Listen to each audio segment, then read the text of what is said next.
अगर ये वीडियो आपने ठीक से देख लिया तो टाइम मैनेजमेंट के ऊपर कोई दूसरी वीडियो देखने की ज़रूरत नहीं पड़ेगी। ये बहुत दमदार वीडियो है। सोचो हम दिन भर कितने काम कर रहे होते हैं, मोबाइल चलाएंगे, इंस्टाग्राम के रील स्क्रॉल करेंगे, कभी कभी बिना मतलब की बातचीत करते हैं और सारा टाइम निकल जाता है। और दिन खत्म होते होते हम सोचते हैं आज तो कुछ प्रोडक्टिव किया ही नहीं। यही रीज़न है कि हमें सबसे पहले अपना एक ऑनेस्ट टाइम रिकॉर्ड रखना चाहिए। टाइम ऑडिट करना मतलब ये नहीं कि आपको हर एक मिनट का हिसाब रखना होगा, बल्कि ये एक आसान प्रोसेस है जिसमें आप 2-3 दिन तक ध्यान रखते हैं कि आप क्या कर रहे हैं और कितनी देर कर रहे हैं। एक नोटबुक या फ़ोन के नोट्स में आप हर 30 मिनट या 1 घंटे में एक बार ये लिख सकते हैं कि आपने पिछला वक्त कहाँ बिताया। जैसे सुबह 8 बजे से 9 बजे तक नहाना खाना, 9 से 10 मोबाइल देखना, 10 से 12 पढ़ाई करना, फिर दोपहर में यूट्यूब, शाम को बाहर घूमना, रात को मूवीज़, 2-3 दिन तक हॉनेस्टली करते हैं तो एक मिरर की तरह आपको खुद की रियलिटी दिखने लगती है। ये प्रक्रिया थोड़ा बोरिंग लग सकती है। ये भी लग सकता है कि अरे भाई इतनी छोटी छोटी बातों को भी लिखना पड़ेगा, बट बिलीव मी, यही छोटी छोटी बातें ही बड़ी प्रॉब्लम्स बनती हैं। आपको खुद पता नहीं चलता और दिन भर का आधा टाइम ऐसे ही उड़ जाता है।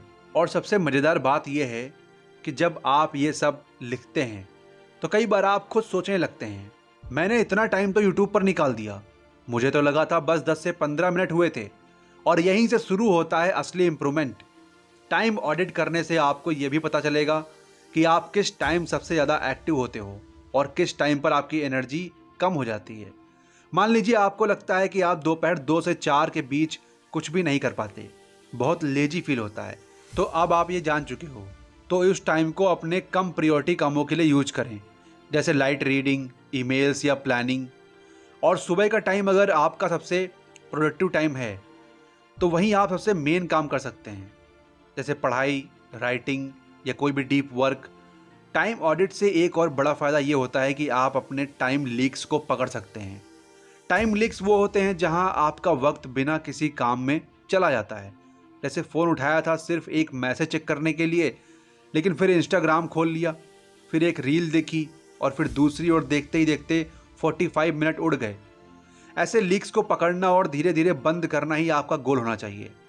अब यहाँ एक और इंटरेस्टिंग पॉइंट है, जब आप अपने डेली टास्क को लॉग करते हो तो आपको ये भी दिखने लगेगा कि कौन कौन से काम बार बार आ रहे हैं और ज़रूरी भी हैं। जैसे कुछ लोग रोज़ सुबह ईमेल चेक करते हैं या सुबह 30 मिनट वॉक करते हैं, तो ऐसी हैबिट्स को आप अपने शेड्यूल में कॉन्शियसली डाल सकते हैं और उनको प्रायोरिटी दे सकते हैं। टाइम ऑडिट सिर्फ एक ट्रैकिंग सिस्टम नहीं है, ये एक सेल्फ अवेयरनेस टूल है। जब आप जान जाते हैं कि आप कहाँ समय बर्बाद कर रहे हैं और कहाँ समय अच्छा इस्तेमाल कर रहे हैं, तो आप अपने दिन को बेहतर डिज़ाइन कर सकते हैं। और जब आप खुद अपने दिन के डिज़ाइनर बन जाते हैं तो प्रोडक्टिविटी खुद ब खुद बढ़ जाती है। कई लोग बोलते हैं कि उनके पास समय नहीं है, लेकिन सच्चाई ये है कि समय सबके पास बराबर होता है 24 आवर्स। फ़र्क सिर्फ इतना ही होता है कि कुछ लोग उन 24 आवर्स का सही यूज़ करना सीख जाते हैं और कुछ बस सोचते रहते हैं कि वक्त कहाँ चला गया। टाइम ऑडिट करने से आप उन लोगों की कैटेगरी में आ सकते हैं जो अपने वक्त के मालिक बनते हैं, ना कि गुलाम। एक प्रैक्टिकल तरीका ये हो सकता है कि आप अपने दिन को 4 हिस्सों में बांट लो, सुबह, दोपहर, शाम और रात। हर हिस्से के बाद बस 2 मिनट निकालो और लिखो कि आपने उसमें क्या किया। बहुत ज़्यादा डिटेल लिखने की ज़रूरत नहीं है, बस इतना कि खुद को समझ आ जाए। और फिर जब आप 2-3 दिन बाद ये सब देखेंगे तो आपके सामने एक क्लियर पिक्चर होगी कि आपका टाइम कैसे फ्लो करता है। टाइम ऑडिट को आप एक तरह से अपनी लाइफ का बजट समझ सकते हैं। जैसे पैसे खर्च करने से पहले लोग बजट बनाते हैं, वैसे ही समय भी एक संसाधन है और उसे भी प्लान करना ज़रूरी है। पैसे तो दोबारा कमाए जा सकते हैं, लेकिन जो समय चला गया वो वापस नहीं आएगा। इसीलिए ये जानना कि हमारा वक्त कहाँ जा रहा है सबसे ज़रूरी स्टेप है अपने गोल को अचीव करने की जर्नी में। टाइम ऑडिट आपको गिल्ट देने का काम नहीं करता। इसका मकसद आपको पनिश करना नहीं है, बल्कि एम्पावर करना है। जब आप जानते हैं कि आप अपने दिन में क्या कर रहे हैं तो आप डिसीजन ले सकते हैं क्या आपको करना चाहिए और क्या नहीं। और यही सेल्फ कंट्रोल धीरे धीरे आपको डिसिप्लिन की तरफ ले जाता है। कई बार ऐसा होता है कि आप कुछ काम टालते रहते हो, जैसे कोई असाइनमेंट, कोई प्रोजेक्ट या कोई फ़ोन कॉल। टाइम ऑडिट से आपको दिखेगा कि आपने उस काम को अवॉइड करने में कितना टाइम खर्च कर दिया। और जब आप ये बार बार देखोगे तो आपके अंदर से एक वॉइस आएगी, अब बहुत हो गया, अब तो करना ही पड़ेगा। टाइम ऑडिट को करने के बाद आप अपने डेली रूटीन में इम्प्रूवमेंट ला सकते हैं, जैसे अननेसेसरी स्क्रॉलिंग कम करना, मीटिंग्स को छोटा करना, ज़्यादा ब्रेक्स लेना या फिर कुछ हैबिट्स डालना। ये सब तभी पॉसिबल है जब आपको पहले से ही पता हो कि आपकी टाइम स्पेंडिंग हैबिट क्या है। इस प्रक्रिया का सबसे बड़ा गिफ्ट होता है क्लैरिटी। जब आपको क्लियर होता है कि आपका टाइम कैसे बीत रहा है तो आप उसे कॉन्शियसली रीडायरेक्ट कर सकते हैं। और जैसे ही आप अपने टाइम को कॉन्शियसली मैनेज करने लगते हो, आपकी प्रोडक्टिविटी, सेटिस्फैक्शन और हैप्पीनेस तीनों लेवल्स पर ग्रोथ देखने को मिलती है। तो आपको करना बस इतना है, अगले 2-3 दिन अपने टाइम का एक सिंपल सा लॉग बनाना है। चाहे तो एक डायरी में लिखो, चाहे तो गूगल शीट में, या कोई टाइम ट्रैकिंग ऐप यूज करो। इम्पॉर्टेंट बस इतना है कि आप खुद से ऑनेस्ट रहो। अगर आपने दिन भर कुछ नहीं किया तो कुछ नहीं किया भी लॉग करना है। और जब यह हैबिट बन जाएगी तो आप खुद सरप्राइज होंगे कि कितनी चीज़ आप बेहतर कर सकते थे। टाइम ऑडिट करना थोड़ा डिसिप्लिन मांगता है, लेकिन ये आपको उन लोगों में शामिल कर देता है जो अपना टाइम कॉन्शियसली यूज़ करते हैं, ना कि उन लोगों में जो बस दिन गुजारते रहते हैं। टाइम ऑडिट एक छोटे स्टेप की तरह लगता है, लेकिन इसका इम्पैक्ट आपकी पूरी लाइफ को ट्रांसफॉर्म कर सकता है। इसीलिए आज से, अभी से अपने टाइम की जिम्मेदारी लो और खुद से पूछो, मेरा आज का दिन वाकई वैल्यूएबल था? अगर आपने अपना टाइम ऑडिट कर लिया और अब आपको ये समझ आ गया कि आप अपना समय कहाँ खर्च कर रहे हैं, तो अगला कदम है अपना आइडियल शेड्यूल बनाना। मतलब ऐसा रूटीन डिज़ाइन करना जो आपके एनर्जी लेवल्स, आपके लाइफस्टाइल और आपके प्रायोरिटी के हिसाब से परफेक्टली मैच करे। ये सब पर फिट होने वाला नहीं है, बल्कि एक पर्सनल ब्लूप्रिंट है जो सिर्फ आपके लिए बना है। क्योंकि हर इंसान अलग होता है, किसी को सुबह का टाइम प्रोडक्टिव लगता है तो किसी को रात का, किसी के पास फैमिली रिस्पॉन्सिबिलिटी होती है तो किसी के पास बहुत सारा अकेला टाइम। इसीलिए अब टाइम है कि आप अपने हिसाब से एक ऐसा शेड्यूल बनाएं जो ना सिर्फ प्रैक्टिकल हो बल्कि एंजॉयबल भी हो। बहुत सारे लोग दिन की शुरुआत ही कन्फ्यूज़न से करते हैं। क्या पहले ईमेल चेक करें या वर्कआउट करें, पहले पढ़ लें या खेलें? इसी डिसीजन की वजह से हम आधा टाइम सोने में निकाल देते हैं और फिर बाद में गिल्टी फील करते हैं। लेकिन अगर आपने पहले से ही अपना शेड्यूल डिज़ाइन किया हो तो आपका दिमाग उस सोच में टाइम वेस्ट नहीं करता, आप सिंपली एक्शन में आ जाते हैं। आइडियल शेड्यूल बनाते समय सबसे पहला पॉइंट ध्यान रखने का है आपका एनर्जी फ्लो। हर इंसान के एनर्जी के पीक आवर्स अलग अलग होते हैं। मान लीजिए आप सुबह 6 बजे उठते हैं और आपकी एनर्जी 7 से 11 तक सबसे हाई रहती है, तो आपको अपने सबसे ज़रूरी और ध्यान मांगने वाले काम उसी समय पर करना चाहिए। जैसे अगर आप स्टूडेंट हैं तो पढ़ाई का सेशन इस टाइम पर रखें, कामकाजी इंसान हैं तो डीप वर्क या कोई भी कॉम्प्लेक्स डिसीजन इसी टाइम स्लॉट में लें। अब बात करते हैं उन एक्टिविटीज़ की जो ज़रूरी हैं लेकिन हाई फोकस नहीं मांगती, जैसे ईमेल्स, व्हाट्सएप रिप्लाई, छोटे छोटे टास्क, घर के काम, ग्रोसरी प्लानिंग।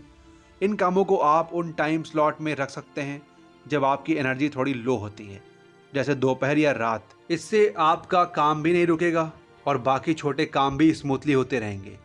आइडियल शेड्यूल बनाने में एक और पॉइंट होता है, block time for everything that matters. सिर्फ काम के लिए नहीं बल्कि सेल्फ केयर, रेस्ट, फैमिली। हम अक्सर शेड्यूल बनाते समय सिर्फ वर्क और रिस्पॉन्सिबिलिटीज़ को प्लान करते हैं, लेकिन भूल जाते हैं कि हमारा दिमाग और शरीर एक मशीन नहीं है।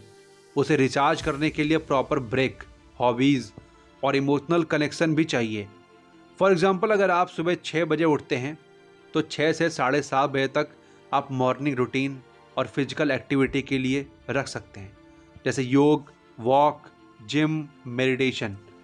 8 से 11 बजे तक, फिर 11 से 12 कोई लाइट टास्क या ब्रेक, 12 से 1 लंच, और फिर 1 से 2 कोई ज़रूरी लेकिन non urgent task, 3 to 4 power nap या रिलैक्स टाइम, 4 to 6 कुछ क्रिएटिव वर्क या कोई प्रोजेक्ट पर फोकस, 6 to 8 फैमिली टाइम या हॉबीज़ या फिर dinner, 9 to 10 wind down time, जैसे रीडिंग या जर्नलिंग।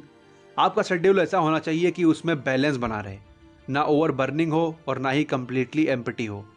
मतलब हर ब्लॉक अपने पर्पस के साथ हो, जैसे कुछ ब्लॉक्स हों फोकस वाले, कुछ रिलैक्सेशन वाले और कुछ सोशल या रिलेशनशिप वाले। शेड्यूल बनाते वक्त फ्लेक्सिबिलिटी भी बहुत ज़रूरी है। ये कोई स्टोन पर लिखा रूल नहीं कि आप हर दिन सेम ही करेंगे। आपके कुछ दिन बिजी होंगे, कुछ दिन लाइट होंगे, लेकिन जब आपके पास एक बेस स्ट्रक्चर होता है तो आप कम से कम ये जानते हैं कि आपके दिन की प्रायोरिटी क्या है। और अगर कभी प्लान से बाहर भी चले जाओ तो गिल्ट नहीं होता, क्योंकि आप खुद अवेयर होते हो कि कहाँ एडजस्ट करना है। बहुत से लोग सोचते हैं कि शेड्यूल बनाना बोरिंग है, इससे लाइफ रोबोटिक हो जाएगी, लेकिन असल में होता है इसका उल्टा। जब आपका दिमाग क्लियर होता है कि आपको कब क्या करना है तो आपके पास ज़्यादा फ्री टाइम होता है अपने मनपसंद कामों के लिए। आप डिस्ट्रैक्शन से बचते हो और अपने गोल्स की तरफ मूव करते हो। आइडियल शेड्यूल बनाते समय एक और मज़ेदार ट्रिक है, थीम योर डेज या आवर्स। मतलब मंडे को आप डीप वर्क या लर्निंग डे रख सकते हैं, ट्यूसडे को मीटिंग या सोशल टास्क के लिए, वेडनेसडे को क्रिएटिव वर्क, और ऐसे ही आप अपने दिन के ब्लॉक्स को थीम कर सकते हैं। जैसे सुबह का ब्लॉक फोकस जोन, दोपहर एग्जीक्यूशन जोन, शाम कनेक्शन जोन और रात रिफ्लेक्शन जोन। इससे आपका दिमाग कुछ जोन में ऑटोमेटिकली एडजस्ट होने लगता है और कन्फ्यूज़न कम हो जाती है।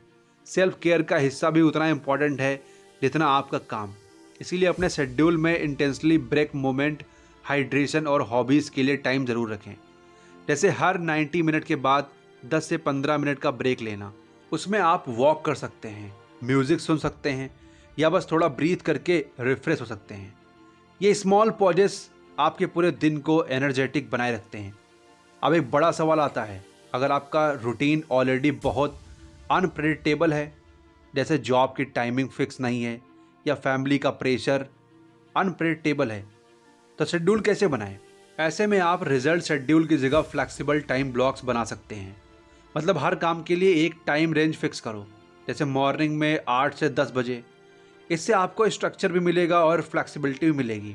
शेड्यूल डिज़ाइन करते समय एक और बात का ध्यान रखना है, ट्रांजिशन। मतलब एक काम से दूसरे काम पर जाने के बीच थोड़ा सा बफर टाइम रखें। जैसे आप 10 बजे तक पढ़ाई कर रहे हैं तो फिर 10:01 पर आप नेक्स्ट टास्क शुरू कर देते हैं, तो दिमाग को स्विच करने में परेशानी होती है। लेकिन अगर आप 10 बजे से 10:15 तक एक छोटा ट्रांजिशन ब्रेक रखते हैं, जहां आप थोड़ा वॉक कर लें, पानी पिएं, थोड़ा स्ट्रेच करें, तो आपका माइंड फ्रेश हो जाता है और नेक्स्ट टास्क में जल्दी एडजस्ट हो जाता है। अपने आइडियल शेड्यूल को वीकली रिव्यू करना भी ज़रूरी है। देखें कि क्या काम कर रहा है और क्या नहीं। अगर कोई ब्लॉक बार बार स्किप हो रहा है तो शायद वह अनरियलिस्टिक है या गलत टाइम पर रखा गया है।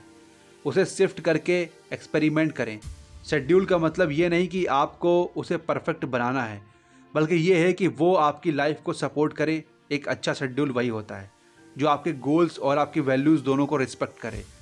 अगर आपके लिए हेल्थ इंपॉर्टेंट है तो शेड्यूल में वर्कआउट होना चाहिए, और अगर आपको लर्निंग इंपॉर्टेंट है तो डेली कुछ टाइम रीडिंग या ऑनलाइन कोर्स के लिए होना चाहिए।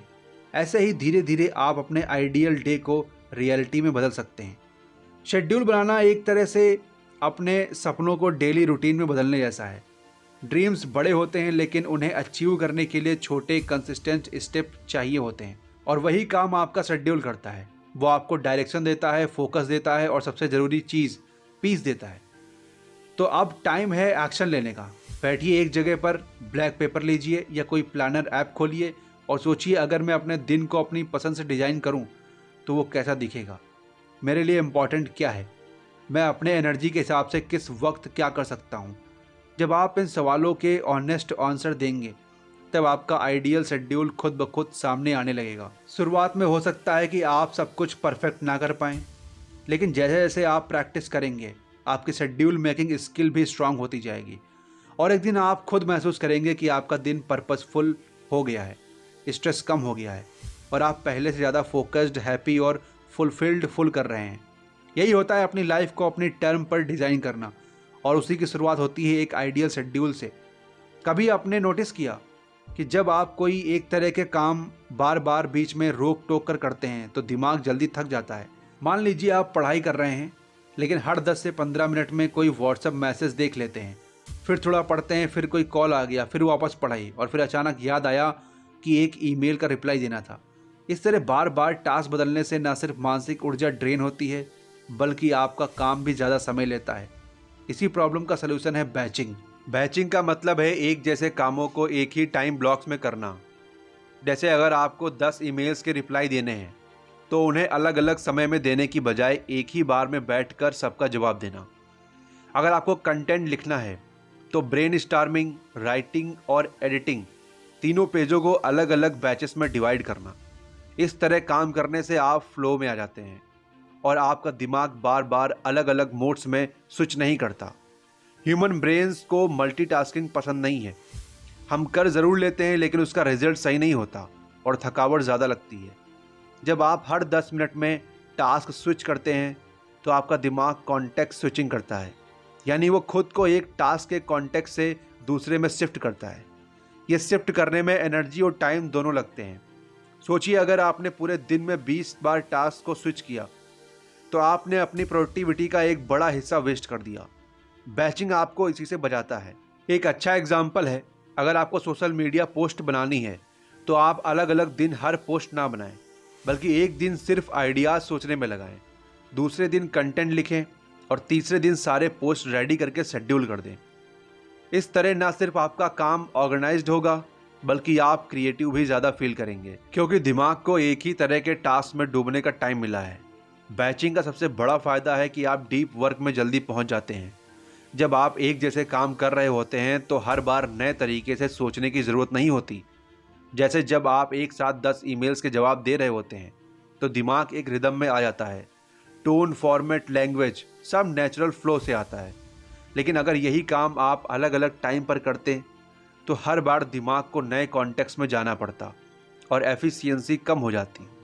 बैचिंग का एक दूसरा बड़ा फ़ायदा ये भी है कि आप डिस्ट्रैक्शन से बचते हो।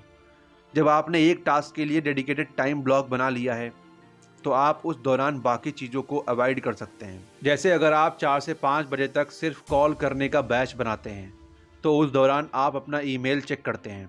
इससे आपका काम फास्ट भी होता है और ध्यान भी बना रहता है। बहुत सारे लोग प्लानिंग तो कर लेते हैं लेकिन एग्जीक्यूशन में फंस जाते हैं क्योंकि उनका टाइम मैनेजमेंट वीक है। बैचिंग आपकी फीलिंग को एक्शन में बदलने का प्रैक्टिकल तरीका है। यह आपको क्लैरिटी देता है कि किस काम के लिए कितना टाइम लगाना है और उसे कब करना है। आपके डेली रूटीन में कई ऐसे रेपिटेटिव टास्क होते हैं जिन्हें आप बैच कर सकते हैं, जैसे ईमेल और मैसेज का एक साथ जवाब देना, जैसे सुबह और शाम 20-20 मिनट मील प्रिपरेशन, हफ्ते में 1 बार या 2 बार खाना बना लेना और स्टोर कर लेना, शॉपिंग लिस्ट बनाना, हफ्ते में 1 दिन बैठकर लिस्ट तैयार करना, रीडिंग और लर्निंग, दिन में 1 या 2 स्पेसिफिक स्लॉट रखना, क्लीनिंग टास्क जैसे लॉन्ड्री, डस्टिंग, डिशेस को एक साथ निपटाना। बैचिंग आपको माइक्रो डिसीजन से भी बचाता है। जब हर काम के लिए एक फिक्स्ड टाइम होता है तो आपको बार बार ये सोचना नहीं पड़ता कि अब क्या करूं। डिसीजन फटीग यानी बार बार छोटे छोटे डिसीजन लेने की थकावट हमारी प्रोडक्टिविटी का बहुत बड़ा दुश्मन है। बैचिंग से आप इस प्रॉब्लम से इसलिए बच सकते हैं। अब सवाल उठता है कि बैचिंग को अपनी लाइफ में इम्प्लीमेंट कैसे करें। इसका पहला स्टेप है अपने रिकरिंग और सिमिलर टास्क को पहचानना। मतलब ऐसा कौन कौन सा काम है जो बार बार आता है और नेचर में सिमिलर है, उसे लिस्ट में लिखिए। फिर उस लिस्ट को कैटेगराइज कीजिए, जैसे admin task, creative task, communication task, physical task आदि। दूसरा स्टेप है इन कैटेगरीज के हिसाब से वीकली या डेली ब्लॉग बनाना, जैसे मंडे को एडमिन टास्क, दस्तावेज आदि, ट्यूसडे को क्रिएटिव वर्क, वेडनेसडे को मीटिंग्स या कॉल्स। ऐसे ही या फिर हर दिन आप 2 से 4 बजे तक सिर्फ कम्युनिकेशन, ईमेल, मैसेज का बैच बना सकते हैं। तीसरा स्टेप है बाउंड्री सेट करना। जब आप किसी बैच पर काम कर रहे हो तो बाकी डिस्ट्रैक्शन को अवॉइड करें, नोटिफिकेशन बंद करें, फ़ोन साइलेंट पर रखें और अगर पॉसिबल हो तो एक शांत जगह पर बैठें। फोकस बैचिंग तभी इफेक्टिव होता है जब आप एक टास्क में पूरा ध्यान लगा सकें। बैचिंग में डिसिप्लिन बहुत ज़रूरी होता है, लेकिन ओवर रिजिड होने की ज़रूरत नहीं है। अगर कोई अर्जेंट काम आ जाता है तो फ्लेक्सिबिलिटी रखें, लेकिन साथ ही ये इंश्योर करें कि बैचिंग की हैबिट बनी रहे। धीरे धीरे आपको खुद दिखने लगेगा कि आपका टाइम पहले से कहीं ज़्यादा स्ट्रक्चर्ड और इफ़ेक्टिव हो गया है। एक और इंटरेस्टिंग बात यह है कि बैचिंग सिर्फ कामों के लिए नहीं बल्कि एनर्जी और माइंडसेट मैनेजमेंट के लिए भी हेल्पफुल है। कैसे, अगर आपको राइटिंग करना है तो राइटिंग का बैच बनाएं और उस वक्त बस खुद को राइटर मोड में रखिए। इस तरह अगर आप किसी प्रोजेक्ट पर रिसर्च कर रहे हैं तो उस बैच में सिर्फ एक्सप्लोर कीजिए, एनालाइज कीजिए, ना कि डिसीजन लें। इससे आपका दिमाग ओवरवेल्म नहीं होता, पर आप अपने काम को ज़्यादा डेप्थ में कर पाते हैं। बैचिंग का असर सिर्फ टाइम सेविंग तक सीमित नहीं है, ये आपकी इमोशनल एनर्जी भी बचाता है। जब आप हर थोड़ी देर में टास्क चेंज करते हैं तो आपके मूड में भी फ्लक्चुएशन आता है। कभी आप ईमेल से इरिटेट हो जाते हैं और कभी कोई कॉल आपका फ्लो तोड़ देता है और कभी किसी टास्क में इंटरेस्ट ही नहीं आता क्योंकि दिमाग ऑलरेडी एग्जॉस्टेड होता है। लेकिन बैचिंग में आप एक स्टेट में बने रहते हैं और यही फ्लो आपको सेटिस्फैक्शन देता है। कभी कभी हम सोचते हैं कि मल्टीटास्किंग से हम ज़्यादा काम कर लेंगे, लेकिन असल में ये सिर्फ इल्यूज़न होता है। स्टडीज़ ने प्रूफ किया है कि जो लोग बैचिंग करते हैं वो ना सिर्फ ज़्यादा काम करते हैं बल्कि हाई क्वालिटी आउटपुट भी देते हैं। उनका स्टेटस लेवल भी कम होता है और काम करने का सेटिस्फेक्शन भी ज़्यादा होता है। बैचिंग के साथ साथ आप ऑटोमेशन और डेलीगेशन का भी यूज कर सकते हैं ताकि आपका टाइम और भी इफ़िशियंटली यूज़ हो। जैसे सोशल मीडिया पोस्ट को एक बार में बना लेना और फिर ऑटो शेड्यूल करना, या रूटिंग एडमिन टास्क को किसी असिस्टेंट या टूल से हैंडल करवाना। इससे आपके पास वो टाइम बचेगा जो आप डीप थिंकिंग, लर्निंग या क्रिएटिव वर्क में लगा सकते हैं। हर इंसान का बैचिंग स्टाइल अलग हो सकता है। किसी को लॉन्ग बैचेस पसंद हैं 2 से 3 घंटे, किसी को छोटे बैचेस 25 से 30 मिनट। आपको थोड़ा एक्सपेरिमेंट करना पड़ेगा ताकि आपको समझ आए कि आपके लिए क्या बेस्ट है। लेकिन एक बार जब आप सही तरीका पकड़ लेते हैं तो आपको खुद भी हैरानी होगी कि आप पहले इतना एफिशिएंटली काम कैसे कर रहे हैं। बैचिंग एक स्मार्ट वर्क का तरीका है। ये कोई हार्ड रूल नहीं है बल्कि एक हैबिट है जो आपको बार बार प्रैक्टिस करके अडॉप्ट करनी होती है। जब आप एक जैसा काम एक साथ करते हैं तो आप ना सिर्फ वक्त बचाते हैं बल्कि अपने दिमाग को भी अननेसेसरी जगलिंग से बचाते हैं। और जब आपका दिमाग रिलैक्स और फोकस्ड होता है तभी असली प्रोडक्टिविटी और क्रिएटिविटी निकल कर आती है। तो आज से ही अपने दिन को देखिए, सोचिए कि कौन से काम आप बैच कर सकते हैं, उन्हें ग्रुप कीजिए, उसके लिए टाइम ब्लॉक बनाइए और प्रैक्टिस कीजिए। शुरुआत में थोड़ा डिफ़िकल्ट लग सकता है, लेकिन कुछ ही दिनों में आप फील करेंगे कि आप अपने काम को इतना स्मार्टली मैनेज करने लगे हैं। यही होती है एफिशिएंसी की असली शुरुआत, जब हम अपने लिमिटेड टाइम और एनर्जी का बेस्ट यूज करना सीख जाते हैं। जब हमारा दिमाग बहुत सारी चीज़ एक साथ सोच रहा होता है, जैसे कि किसे कॉल करना है, कौन सा काम पेंडिंग है, ग्रॉसरी लानी है, वीकेंड में फैमिली फंक्शन है, अगले हफ्ते प्रेजेंटेशन सबमिट करनी है, तो एक समय के बाद सब कुछ बहुत भारी लगने लगता है। ऐसा लगता है जैसे सब कुछ सर पर चढ़ गया हो और समझ नहीं आ रहा हो कि कहाँ से शुरू करें। और ऐसे ही मोमेंट में प्लानिंग टूल्स हमारी सबसे बड़ी हेल्प करते हैं। चाहे वो एक सिंपल टू डू लिस्ट हो, एक सुंदर सा पेपर प्लानर हो, कोई डिजिटल कैलेंडर हो या एक क्रिएटिव विजुअल बोर्ड। इन टूल्स की मदद से हम अपनी लाइफ को स्ट्रक्चर दे सकते हैं और अपने दिमाग को थोड़ा आराम। प्लानिंग करना कोई बोरिंग या बंधन जैसा काम नहीं है। असल में ये एक ऐसा तरीका है जो आपको फ्रीडम देता है। Freedom for forgetfulness, from last minute stress, from overload. जब आपके पास एक क्लियर प्लान होता है कि आपको कब क्या करना है, तो आपके दिमाग को हर वक्त सब कुछ याद रखने की ज़रूरत नहीं होती। इससे मेंटल स्पेस खाली होता है और आप ज़्यादा क्लैरिटी को फोकस के साथ अपना काम कर पाते हैं। सबसे बेसिक और आसान तरीका है टू डू लिस्ट।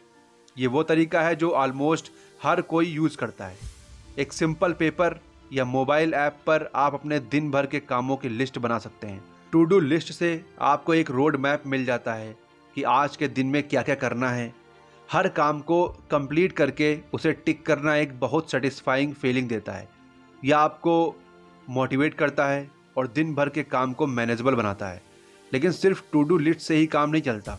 कभी कभी हम बहुत सारी चीज़ एक साथ लिस्ट में डाल देते हैं और फिर ओवरवेल्म हो जाते हैं। इसीलिए प्लानिंग में नेक्स्ट लेवल पर आता है प्लानर का इस्तेमाल।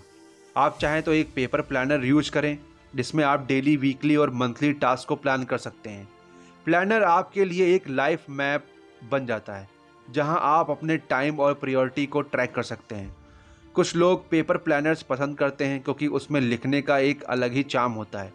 लिखते समय हम ज़्यादा ध्यान देते हैं, सोचते हैं और कनेक्ट करते हैं अपने गोल से। लेकिन वहीं कुछ लोग डिजिटल टूल्स ज़्यादा प्रेफर करते हैं, जैसे Google calendar, notation, Trello, to do list. ये टूल आपके गोल को कहीं भी एक्सेस करने की सुविधा देते हैं रिमाइंडर सेट करने का ऑप्शन देते हैं और अगर आप चाहें तो इनमें कलर कोड्स, टैग्स और डेडलाइन भी डाल सकते हैं। गूगल कैलेंडर एक सब सुपर पावरफुल टूल है। अगर आप अपने टाइम को स्मार्टली मैनेज करना चाहते हैं, इसमें आप पूरे दिन के events, meeting, deep work, blog और अपना भी टाइम प्लान कर सकते हैं। और जब वो नोटिफिकेशन समय पर आपको याद दिलाता है तो आप बिना भूले हर काम सही समय पर कर पाते हैं। इससे आपका शेड्यूल विजुलाइज होता है और आपको एक क्लियर पिक्चर मिलती है कि आपका दिन कैसा दिखेगा। प्लानिंग टूल्स का एक और क्रिएटिव तरीका है विजुअल बोर्ड्स। ये मोस्टली लोग गोल सेट करके लाइफ विजन बनाने और मोटिवेशन बढ़ाने के लिए यूज करते हैं। आप एक डिजिटल बोर्ड जैसे कैनवा या पिंटरेस्ट पर अपने गोल, इंस्पिरेशन, टास्क और अचीवमेंट को विजुअली रिप्रेजेंट कर सकते हैं। ये आपके सबकॉन्शियस को एक्टिव करता है, जिससे आपके अंदर एक नेचुरल ड्राइव आती है अपने गोल की ओर बढ़ने की। कभी कभी जब आप परेशान होते हैं, कंफ्यूज होते हैं या कुछ बड़ा अचीव करना चाहते हैं, तो एक माइंड मैप बनाना भी बहुत हेल्प करता है। माइंड मैप एक ऐसा विजुअल टूल है जिसमें आप किसी एक टॉपिक को केंद्र में रखते हैं और उससे जुड़े हुए सारे थॉट्स, टास्क और इतिहास को ब्रांचेस की तरह फैला देते हैं। इससे ना सिर्फ आपको क्लैरिटी मिलती है बल्कि आप चीज़ों को अलग नज़रिए से देख पाते हैं। प्लानिंग टूल्स का एक हिडन बेनिफिट ये भी होता है कि ये आपके लॉन्ग टर्म गोल्स को छोटे छोटे डेली एक्शंस में कन्वर्ट कर देता है। हम अक्सर बड़े गोल सोचते हैं, जैसे मैं फिट बनूंगा, मैं एक बुक लिखूंगा, मैं सेविंग्स बढ़ाऊंगा, लेकिन एक्शन नहीं ले पाए क्योंकि वो बहुत ऑब्स्ट्रैक्ट लगते हैं। लेकिन जब आप उन गोल को छोटे छोटे टास्क में डिवाइड करके अपने प्लानर में लिख देते हैं, जैसे आज 20 मिनट वॉक, हर दिन 300 शब्द लिखना, इस हफ्ते 1000 रुपये बचाना, तो वो गोल अचीवेबल लगने लगता है और धीरे धीरे वो ड्रीम्स रियलिटी बनने लगते हैं। प्लानिंग आपको बिजी नहीं बनाता, वो आपको इंटेंशनल बनाता है। वो आपको खुद की लाइफ की स्टीयरिंग देता है ताकि आप कंट्रोल में रह सकें। कई बार लोग सोचते हैं कि प्लानिंग करने से स्पॉन्टेनिटी ख़त्म हो जाती है, लेकिन असल में होता इसका उल्टा है। जब आप ज़रूरी कामों को पहले से प्लान कर लेते हैं तो आपके पास स्पॉन्टेनियस फन के लिए ज़्यादा समय बचता है और गिल्ट भी नहीं होता क्योंकि ज़रूरी चीज़ ऑलरेडी कवर्ड है। प्लानिंग टूल्स का यूज़ करते समय सबसे ज़रूरी बात होती है कंसिस्टेंसी। सिर्फ एक बार प्लानर खरीद लेने से कुछ नहीं होगा, आपको उसे रोज़ देखना, अपडेट करना और उसे अपना दोस्त बनाना पड़ेगा। मॉर्निंग में 5 से 10 मिनट और रात में 5 से 10 मिनट अपने प्लानर के साथ बैठिए। देखिए आपने क्या किया, क्या पेंडिंग है और कल क्या करना है। एक मिनी रिफ्लेक्शन स्पेस बन जाता है जो आपके दिन को और भी माइंडफुल बना देता है। एक और तरीका है, बहुत इफ़ेक्टिव होता है, वो है वीकली प्लानिंग रिचुअल। हर रविवार शाम या सोमवार सुबह 30 मिनट निकालिए और अपने आने वाले हफ्ते की प्लानिंग कीजिए। कौन कौन से इंपॉर्टेंट काम हैं, कौन से डेडलाइंस हैं, कब फ्री टाइम मिलेगा, कब सोशल कमिटमेंट है, ये सब पहले से देख लेने से आपका वीक ज़्यादा स्मूथ चलता है और सरप्राइज काम होते हैं। प्लानिंग टूल्स का सबसे बड़ा असर आपके मेंटल पीस पर होता है। जब सब कुछ दिमाग में भरा होता है तो एंजाइटी बढ़ती है, लेकिन जब आप अपने थॉट्स, टास्क और वरीज को किसी नोटबुक या बोर्ड में ट्रांसफ़र कर देते हैं तो आपका दिमाग रिलैक्स फील करता है। इसे ही कहते हैं मेंटल डीक्लटरिंग। ये आपको फ्री करता है ताकि आप ज़्यादा क्रिएटिव और प्रोडक्टिव बन सकें। प्लानिंग टूल्स का सिलेक्शन भी इम्पॉर्टेंट होता है। ऐसा टूल्स चुनिए जो आपकी पर्सनैलिटी और स्टाइल से मैच करता हो।